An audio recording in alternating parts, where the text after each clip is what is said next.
Margot glissait dans les couloirs de l'hôtel de luxe, une assiette équilibrée dans une main et un sourire chaleureux qui ne manquait jamais d'illuminer son visage. Avec des gestes agiles et précis, elle entrait dans les chambres, laissant tout impeccable, recevant des compliments des clients en chemin de merci. « Margot, tu illumines toujours notre journée », disait une dame âgée pendant que Margot ajustait les rideaux pour révéler une vue imprenable sur la ville. Malgré la joie qu'elle transmettait, un air de mystère entourait Margot. Accroché à son cou, caché sous l'uniforme de l'hôtel, se trouvait un petit pendentif en forme d'étoile. C'était un objet usé par le temps, dont la lueur pâle conservait encore la promesse de secrets non révélés. Le pendentif n'était pas seulement un bijou, c'était le seul indice d'un passé que Margot peinait à se rappeler. Pendant un bref moment de pause, tout en prenant un café rapide dans la cuisine du personnel, elle se confiait à une collègue proche. « On m'a trouvé quand j'étais juste un bébé, abandonné dans une ruelle sombre près d'une poubelle, par une nuit froide et tempétueuse. » Sa voix basse se perdait presque parmi les bruits de la cuisine animée. « Mais comment as-tu survécu ?» demandait la collègue, les yeux écarquillés de surprise et d'inquiétude. « La police a dit que j'étais enveloppée dans une couverture épaisse, avec ce pendentif et une note qui était déjà illisible à cause de la pluie, » expliquait Margot, en touchant le pendentif de manière réfléchie. « Et ils n'ont jamais découvert qui m'avait laissé là, ni pourquoi. » L'histoire de Margot, pleine de lacunes et de questions sans réponse, ajoutait une profondeur à son sourire toujours présent. Elle retourna au travail, ses pensées vaguant parfois vers le pendentif qui touchait sa peau. Le mystère de son origine restait caché, tout comme la douce lueur de l'étoile qu'elle ne cessait de porter. Il était clair que Margot avait trouvé un moyen de briller malgré les ombres de son passé inconnu, mais la vérité sur son origine restait à découvrir.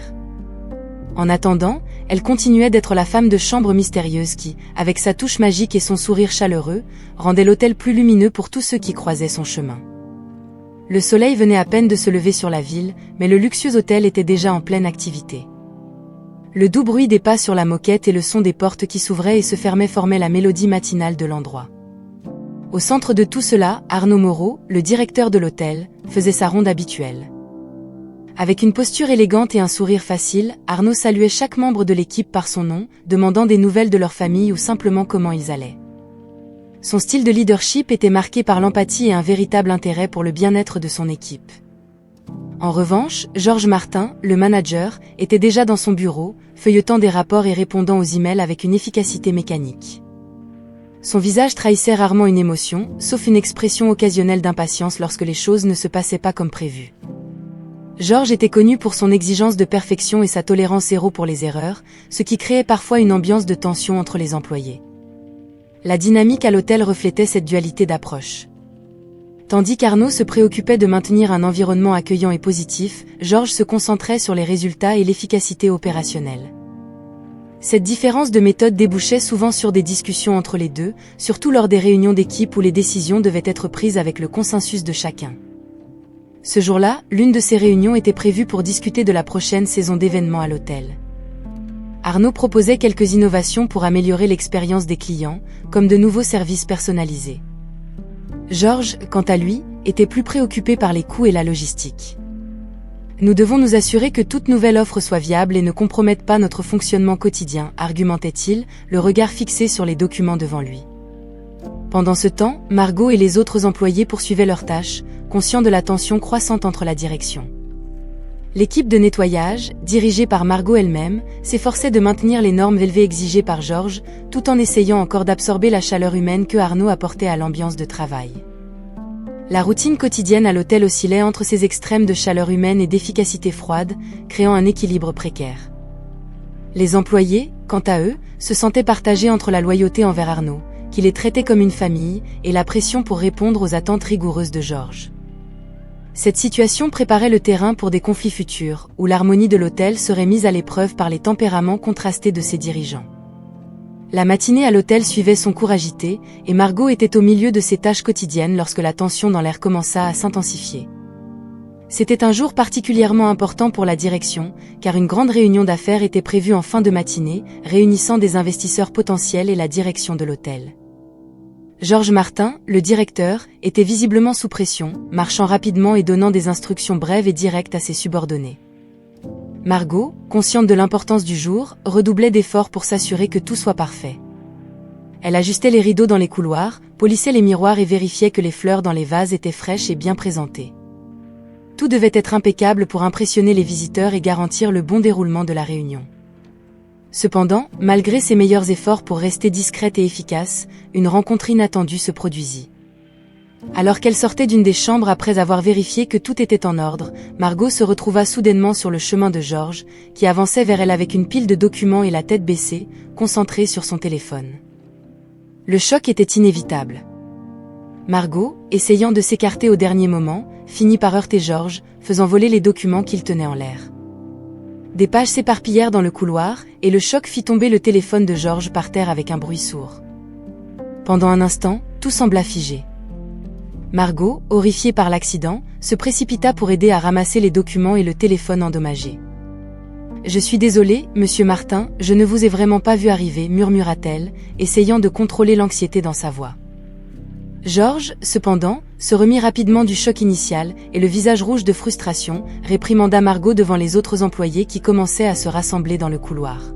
« Et vous devez faire plus attention, Margot. Ce genre d'erreur est inacceptable, surtout aujourd'hui. » Sa voix était dure, et l'irritation évidente dans ses paroles résonnait dans le couloir. La tension entre le personnel de l'hôtel et la direction, qui se manifestait jusqu'alors en chuchotements et regards inquiets, est devenue palpable avec cet incident.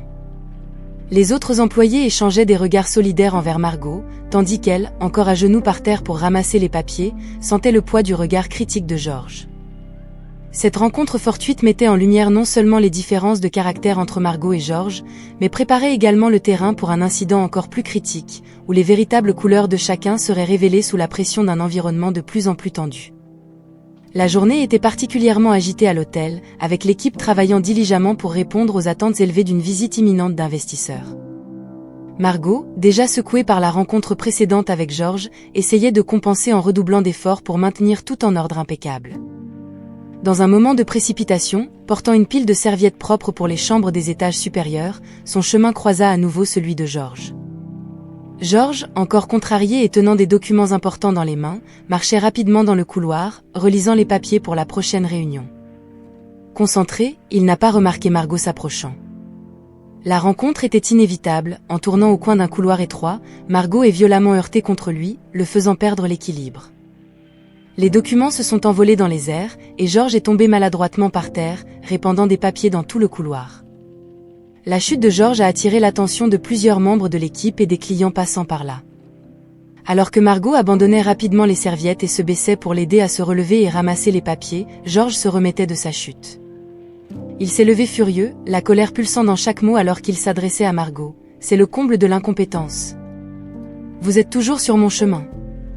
Vous ne pouvez rien faire correctement ? Margot, recroquevillée et visiblement bouleversée, avait du mal à formuler une réponse. Elle essayait de présenter ses excuses, la voix tremblante sous le regard accusateur de Georges. « Je suis désolée, monsieur, je ne voulais vraiment pas. » Avant qu'elle ne puisse terminer, Arnaud, ayant entendu la mêlée, s'est rapidement approché. En voyant Margot être réprimandée en public, son expression est passée de la préoccupation à la désapprobation. « Georges, c'est absolument inacceptable, » intervint Arnaud, sa voix chargée d'autorité et de déception. Peu importe la situation, nous n'avons pas de place pour traiter quelqu'un de cette manière dans notre hôtel. Georges, surpris par l'intervention directe d'Arnaud, resta momentanément sans voix. Les yeux des autres employés et des clients étaient fixés sur eux, et la tension était palpable. Arnaud a aidé Margot à se relever, lui offrant un regard rassurant avant de se concentrer à nouveau sur les documents dispersés. Il a commencé à les ramasser, un geste qui soutenait non seulement Margot mais aussi démontrait son leadership par l'exemple.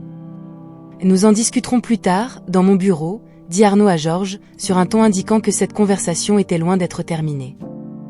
Georges, le visage encore rouge de colère, hocha simplement la tête, ramassant les derniers papiers avant de partir précipitamment.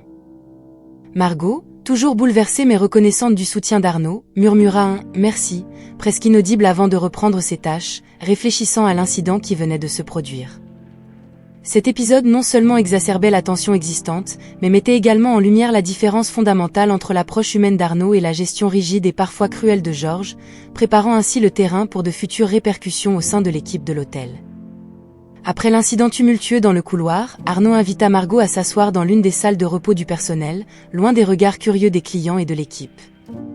La tension de la confrontation planait toujours dans l'air, et Margot, encore visiblement bouleversée, remercia le soutien d'Arnaud avec un sourire timide. C'est alors qu'Arnaud remarqua quelque chose qui brillait discrètement contre l'uniforme de Margot. C'était un pendentif en forme d'étoile, simple mais élégant. Son expression changea instantanément, sa curiosité aiguisée par la reconnaissance du petit objet. Il connaissait bien ce design, c'était identique au pendentif qu'il avait offert à sa fille, Lara, pour son dernier anniversaire ensemble avant qu'elle ne disparaisse.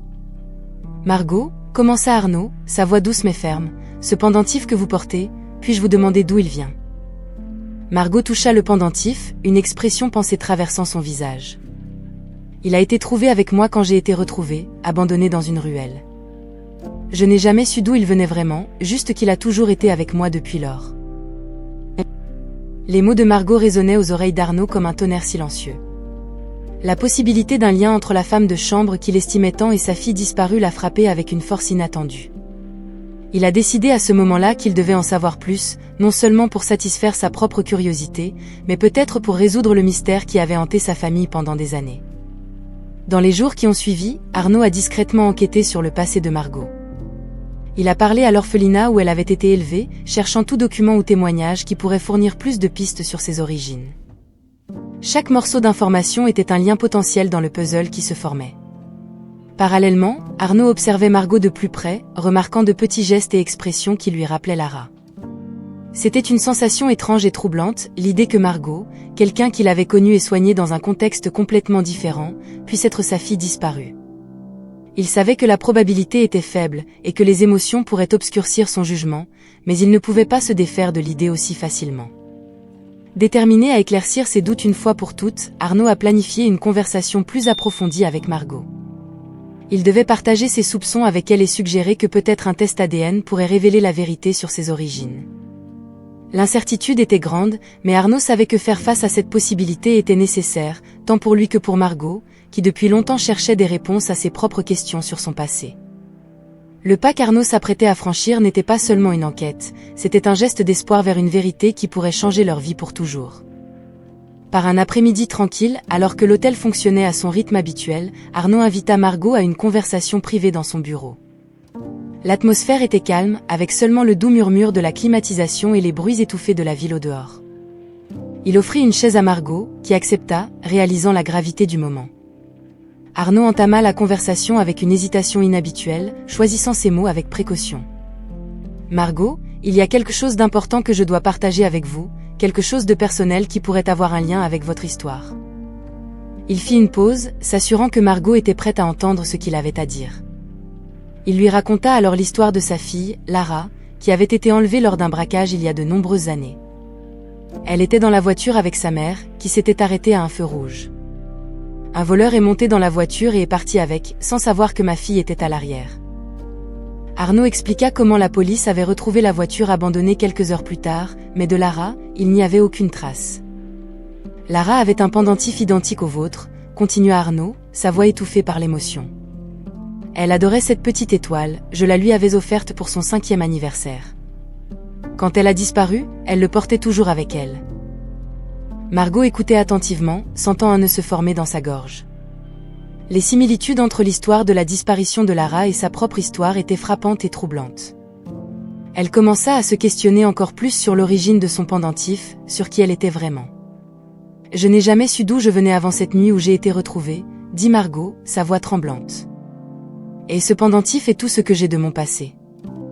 Je n'aurais jamais imaginé qu'il pourrait y avoir un lien avec une autre personne, avec votre fille. » Arnaud observait Margot avec un mélange d'espoir et de crainte.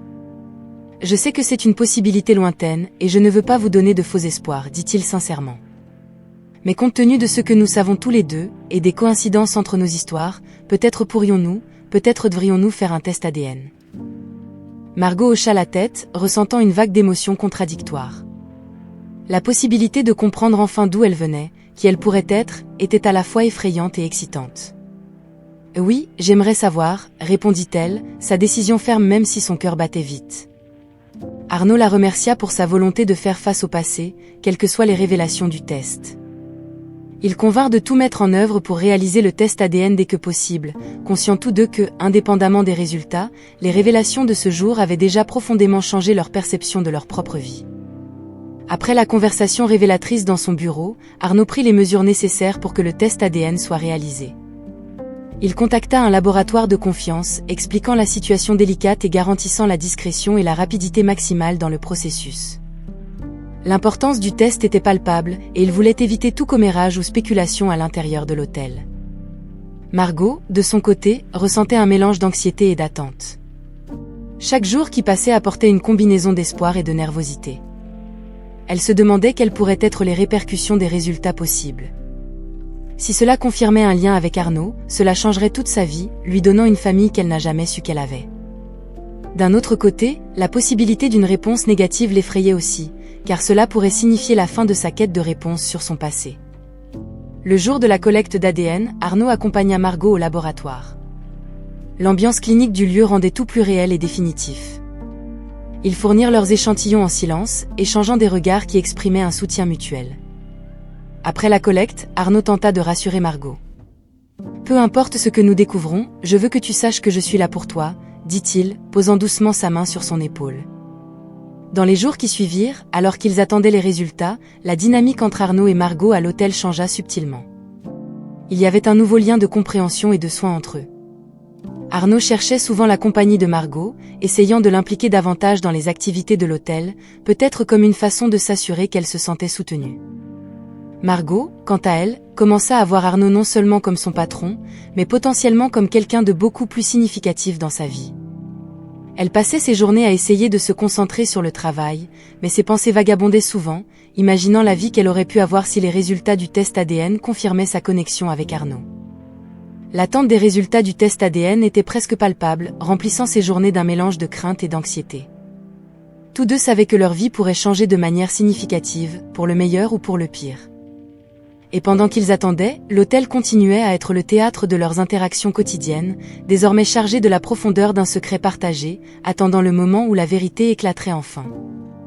Le jour où les résultats du test ADN étaient censés arriver se leva clair et calme, mais pour Arnaud et Margot, chaque instant était saturé d'attente.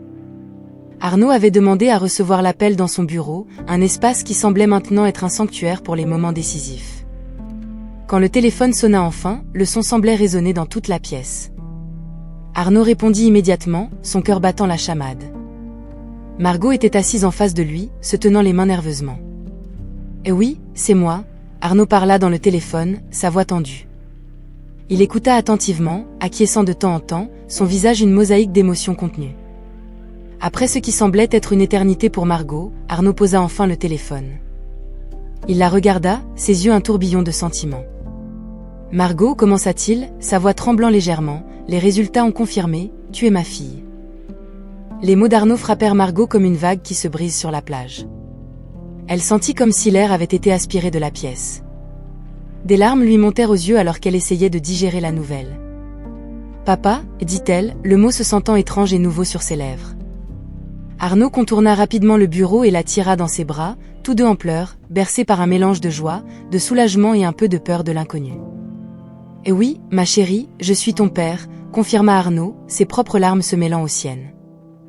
Quand ils se sont séparés, l'impact de la révélation a commencé à se dissiper.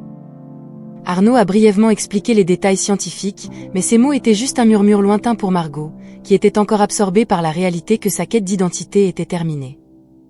Elle avait une famille. Elle avait un père. Alors que la nouvelle se répandait discrètement parmi ceux de l'hôtel qui devaient savoir, Margot et Arnaud étaient submergés par un flot d'émotions. Margot ressentait un mélange d'excitation et une pointe de tristesse pour le temps perdu. Arnaud, quant à lui, était plein de questions sur comment réintégrer Margot dans sa vie et dans la famille qu'elle n'avait jamais connue. Ils ont passé des heures dans le bureau d'Arnaud, parlant du passé, des petites choses que Margot avait manquées, et du futur qu'ils pourraient maintenant construire ensemble. C'était un jour de révélation profonde, non seulement sur leur lien de sang, mais aussi sur la nouvelle relation qu'ils commenceraient à construire en tant que père et fille. La confirmation que Margot était la fille perdue d'Arnaud a tout changé pour eux.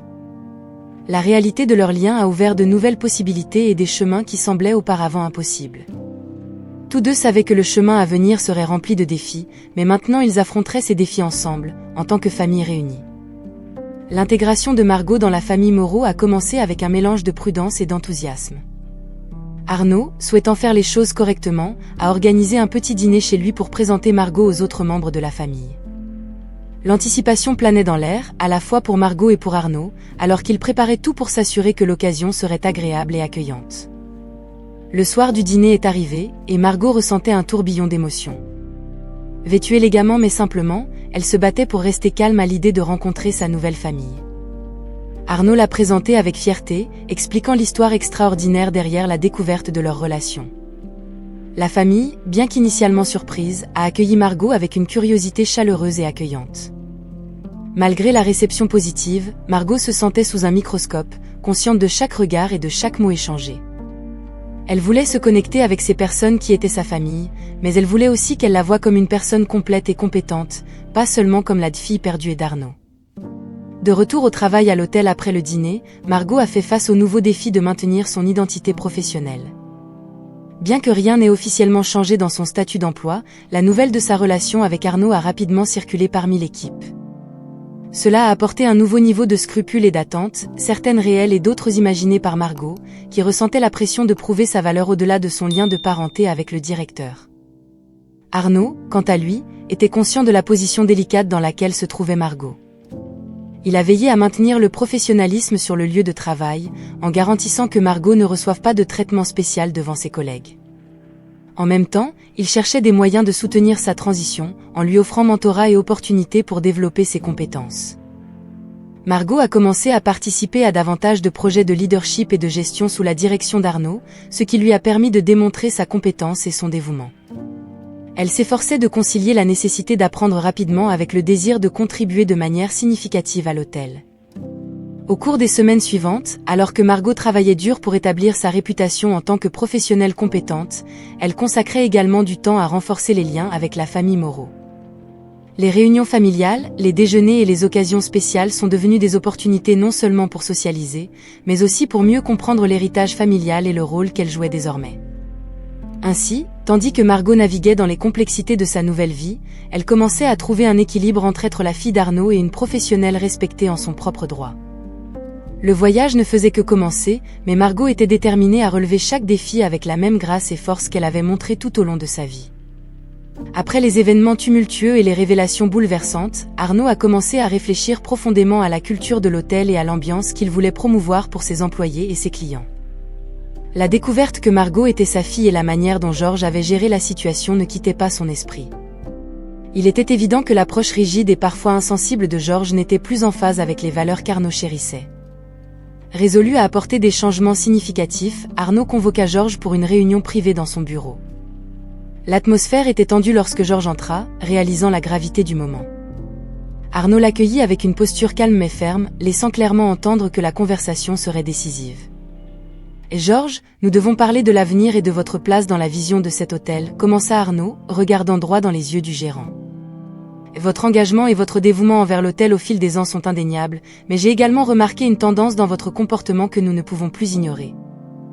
Georges écouta, son visage impassible, tandis qu'Arnaud continuait. La façon dont vous avez traité Margot, et pas seulement lors de cet incident récent, a montré un manque de compassion et de respect que nous ne pouvons plus tolérer. Nous essayons de construire une culture basée sur le respect mutuel et l'empathie, quelque chose qui semble de plus en plus absent dans vos interactions avec l'équipe. La défense de Georges fut rapide, mais ses mots sonnaient creux face à la détermination d'Arnaud. Et j'ai toujours cherché le meilleur pour l'hôtel, et parfois cela nécessite une main ferme, argumenta Georges, tentant de justifier ses actions. Arnaud écouta patiemment, mais sa décision était déjà prise. Je comprends et je valorise votre dévouement, mais je crois que le moment est venu de prendre des chemins différents. Nous avons besoin de leaders qui non seulement cherchent des résultats, mais qui inspirent également et prennent soin de notre équipe. Malheureusement, je ne vois plus cela dans vos actions. Georges fut visiblement bouleversé par la décision, mais reconnut qu'il pouvait peu faire pour changer la vie d'Arnaud. La réunion se termina avec Georges étant formellement démis de ses fonctions, avec effet immédiat. La nouvelle du licenciement de Georges s'est rapidement répandue dans l'hôtel. Arnaud a tenu à en informer personnellement l'équipe, expliquant que la décision était difficile mais nécessaire pour garantir un environnement de travail plus positif et respectueux. Il a réaffirmé son engagement envers une culture de respect et de compassion, soulignant que ces valeurs étaient essentielles pour le succès non seulement de l'hôtel, mais de tous ceux qui y travaillaient. Avec le départ de Georges, Arnaud a senti un poids s'élever de ses épaules. Il était convaincu d'avoir pris la bonne décision pour l'avenir de l'hôtel et de son équipe, renforçant un environnement où chacun se sentait valorisé et respecté. Après le départ de Georges, une atmosphère d'attente et de changement s'est installée à l'hôtel. Arnaud savait qu'il fallait combler le vide de leadership laissé par Georges, et il n'a pas eu à chercher bien loin. Margot, qui avait prouvé sa compétence et son intégrité, semblait être le choix parfait pour assumer le rôle de directrice de l'hôtel. Bien que sa nomination puisse être perçue par certains comme une faveur en raison de sa relation récemment découverte avec Arnaud, il était convaincu que ses compétences et son dévouement parleraient d'eux-mêmes. Margot a accepté la nouvelle position avec un mélange de nervosité et d'enthousiasme. Consciente du défi qui l'attendait, elle était déterminée à prouver que sa promotion était méritée. Une de ses premières actions en tant que directrice a été d'évaluer les politiques existantes de l'hôtel, cherchant des domaines où des améliorations pourraient être apportées pour améliorer l'ambiance de travail et la satisfaction des clients. Avec une approche fraîche et empathique, Margot a mis en place une série de nouvelles politiques visant à promouvoir un environnement de travail plus collaboratif et favorable. Elle a introduit des séances régulières de feedback, où les employés pouvaient exprimer leurs préoccupations et leurs idées dans un environnement sûr et respectueux. De plus, Margot a travaillé pour améliorer l'équilibre entre vie professionnelle et vie personnelle de l'équipe, reconnaissant que des employés heureux et bien reposés sont plus productifs et engagés. La réponse de l'équipe à ces changements a été extrêmement positive. Ils ont apprécié d'avoir une directrice qui non seulement les écoutait, mais aussi agissait en fonction de leurs suggestions. Le leadership de Margot était marqué par une communication ouverte et une véritable préoccupation pour le bien-être de son équipe, ce qui lui a rapidement valu le respect et l'admiration de tous à l'hôtel. Margot a également veillé à maintenir une relation transparente avec Arnaud, garantissant que toutes les décisions soient prises avec la considération et le consensus approprié. Sa capacité à diriger non seulement avec autorité, mais aussi avec humilité et compréhension, a consolidé sa position en tant que leader efficace et respecté. Sous la direction de Margot, l'hôtel a commencé à connaître une augmentation de la satisfaction tant des employés que des clients, reflétant les améliorations de l'ambiance de travail. Le moral était élevé, et l'hôtel dans son ensemble fonctionnait de manière plus fluide et efficace. Ce nouveau départ a non seulement renforcé la culture de respect et de compassion de l'hôtel, mais a également permis à Margot de s'établir en tant que leader compétent et charismatique. Son succès prouvait qu'elle était plus que capable de dépasser les attentes et de diriger l'hôtel dans une nouvelle direction prometteuse, basée sur l'intégrité et l'excellence. Le chapitre final de l'histoire de Margot et Arnaud se déroulait dans une atmosphère de célébration et de renouveau. Pour marquer ce nouveau départ à la fois pour l'hôtel et pour la famille Moreau, une grande fête fut organisée dans les élégantes installations de l'hôtel. L'événement n'était pas seulement une célébration du succès professionnel de Margot, mais aussi une affirmation des liens familiaux renforcés et des valeurs qui définissaient désormais leur vie. La grande salle de l'hôtel était décorée avec raffinement, alliant élégance et convivialité. Des fleurs délicates ornaient chaque table et une lumière douce créait une atmosphère chaleureuse et accueillante. Des employés de tous les secteurs, de l'équipe de cuisine à l'administration, se joignirent à la famille Moreau, partageant rires et conversations animées. Arnautin a commencé la soirée par un bref discours. Face aux invités, il exprima sa gratitude et sa vision pour l'avenir. Ce soir, nous célébrons plus qu'une série de succès individuels, commença-t-il, sa voix empreinte d'émotion. Nous célébrons la force des liens qui nous unissent en tant que famille et en tant qu'équipe. Margot, ma fille, a apporté une nouvelle énergie dans nos vies et dans cet hôtel, une énergie qui nous inspire à être meilleurs chaque jour. Margot, quant à elle, était visiblement émue. Lorsque son tour vint de prendre la parole, elle partagea ses réflexions sur les défis et les triomphes des derniers mois. Trouver ma famille et assumer un nouveau rôle ici à l'hôtel a été un voyage incroyable, dit-elle. Je suis profondément reconnaissante pour la confiance et le soutien que j'ai reçu de vous tous. Ensemble, nous construisons quelque chose de spécial ici, quelque chose qui va au-delà des affaires et une véritable communauté. Alors que la nuit avançait, la célébration prenait vie avec musique, danse et un banquet préparé par le talentueux personnel de cuisine de l'hôtel. C'était un moment de joie authentique, un témoignage de l'ambiance positive que Margot avait contribué à cultiver. En plus d'être une fête, l'événement symbolisait le renouvellement des engagements de l'hôtel envers les valeurs d'amour, de respect et d'excellence. Margot et Arnaud, côte à côte, représentaient non seulement la continuité d'un héritage familial, mais aussi la promesse d'un avenir où ces valeurs continueraient à être la boussole guidant. L'événement s'est conclu par un toast collectif, où tous ont levé leur verre en l'honneur du nouveau chapitre qui s'ouvrait. C'était un moment puissant, renforçant les liens entre tous les présents et laissant une promesse dans l'air. Celle que, sous la direction de Margot et avec le soutien d'Arnaud, l'hôtel non seulement prospérerait, mais servirait également de modèle d'intégrité et d'humanité. Ainsi, le chapitre final de l'histoire de Margot ne s'est pas terminé par un point final, mais par une invitation à regarder vers l'avenir, vers les nombreux chapitres encore à écrire dans la vie de tous les intervenants.